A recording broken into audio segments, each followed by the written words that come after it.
Iran emboldened. Moments after Trump officially signed the 14-point agreement with Iran, Iran's chief negotiator called the deal a, quote, record of America's failure.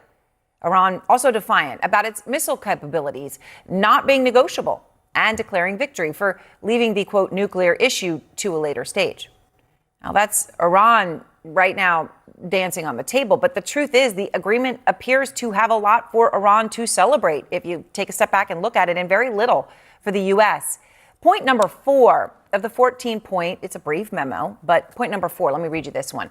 The United States of America further undertakes to remove its forces from the proximity of the Islamic Republic of Iran within 30 days after the final deal. Okay, what does that actually mean? Because the U.S. didn't put ground troops in Iran, right? I mean, what does it mean, proximity of Iran? There are nearly 24 American military sites across the Middle East that are right around Iran. Is this a deal to limit or retreat from the Middle East for America? I mean, what's going on here? When pressed for details, Trump said he hadn't even thought about when the U.S. military will leave the Gulf, as if it was a thing. Good question. We haven't thought of it. We're really probably a while. It's a good place to stay. I would say a little while. See how it all goes.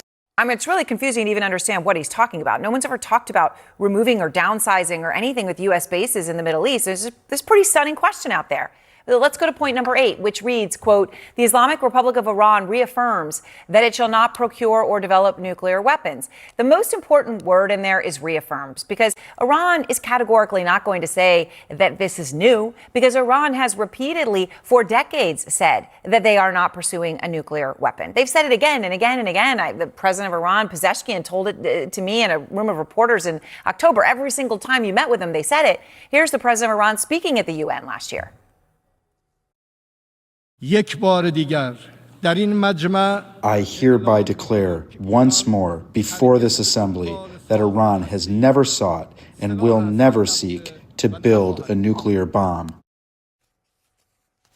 So Iran has said that again and again. Now, as to whether that actually is what they were doing, well, that's the whole point of the issue. But the fact that they're saying it is not new. And point number 6, which is getting some of the most outrage for some MAGA loyalists tonight, is this, and I'll read it. The United States of America undertakes with regional partners to develop a definitive, mutually agreed plan with at least $300 billion for the reconstruction and economic development of the Islamic Republic of Iran. Okay, this is stunning. First thing I did when I saw this was just to look up how big is the Iranian economy. According to the IMF, the entire GDP, the entire size of the entire Iranian economy last year was $371 billion. So the United States is agreeing that Iran is going to get reconstruction money that is almost equivalent to its entire economy. Let's put it another way, doubling the size of Iran's economy. Trump claims the money won't be from the U.S., but money is money, and that isn't the point. The U.S. is arranging for Iran to double its economy. That is money. That it means a lot to Iran. That is everything to Iran. And it means Trump is going against his own commitment that he vowed unequivocally on April 17th when he said, quote, no money will exchange hands in any way, shape, or form. Well, that is not the deal that he signed. And it is worth pointing out, for years, Trump hammered Obama's 2015 deal with Iran on this very exact point. They gave billions and billions of dollars to Iran. This should have been done by Obama. He went the other way. He was giving them cash. This deal funneled tens of billions of dollars to Iran that would have funded all of the chaos and the bloodshed and the terror in the region and all throughout the world. Now, I mean, I guess if you're counting how much money did Iran get from that deal, it's estimated that it was about $50 billion in the 2015 deal. So, of course, again, that's dwarfed by Trump. His number's 6 times that. But the Obama administration at the time defended the $50 billion very specifically by saying they weren't giving money to Iran, that it was Iran's own assets that had been frozen in foreign banks under sanctions. So nobody was handing Iran money. It was just unfreezing their own money. But now, after all of Trump's criticism of Obama and the way that Trump, you heard, talked about that money, he's now using the exact same talking point, the exact same one, as Trump's agreement with Iran could unfreeze more than $100 billion in frozen assets, double the amount that the Iranians got under Obama. Double. Here's Trump today.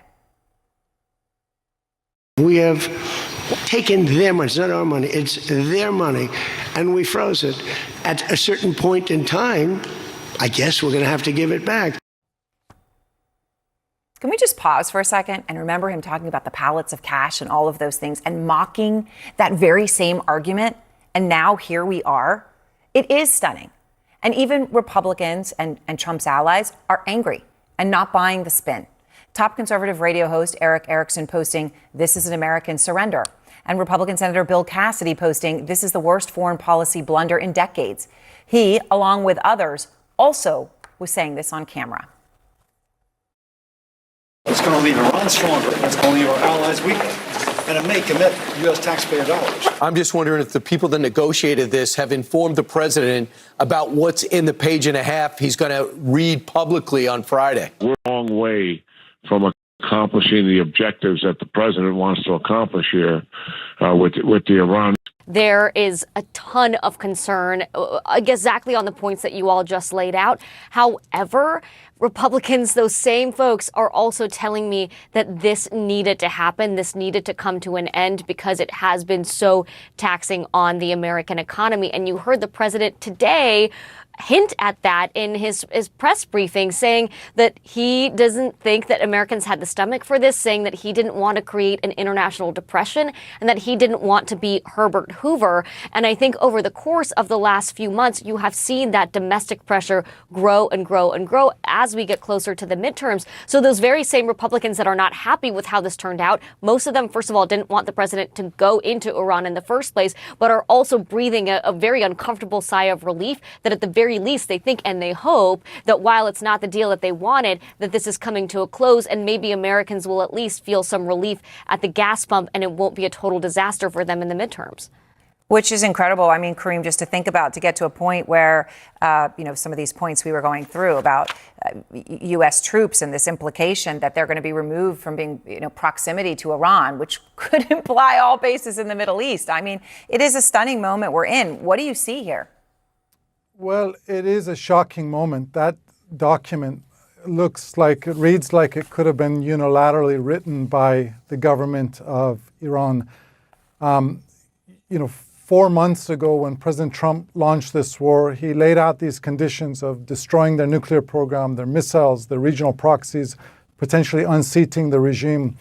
And what a dramatic turnaround. This document doesn't resolve any of those issues. And not only that, it's essentially ceding the Strait of Hormuz to Iran. It's saying over 60 days, we can have a conversation about Iran regaining administrative control. And so this is a massive strategic defeat for the United States. I just say two additional caveats, Aaron. One is that this is a pause in the war. And I think that the Iranians perhaps don't take for granted that on two occasions in the past when they've been negotiating with Trump, he resumed attacks on them. So yeah. I'm not convinced that this is necessarily the end of the story either. Dasha, who is Trump listening to most when it comes to Iran?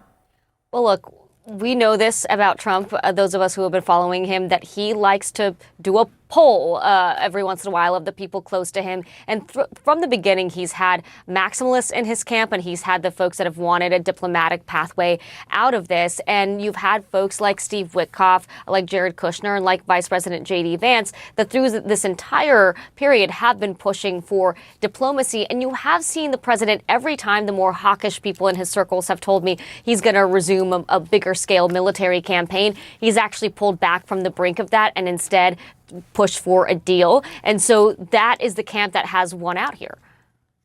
Kareem, what when you talk about the incredible strategic failure that you see, what has this done to America's stature more broadly around the world?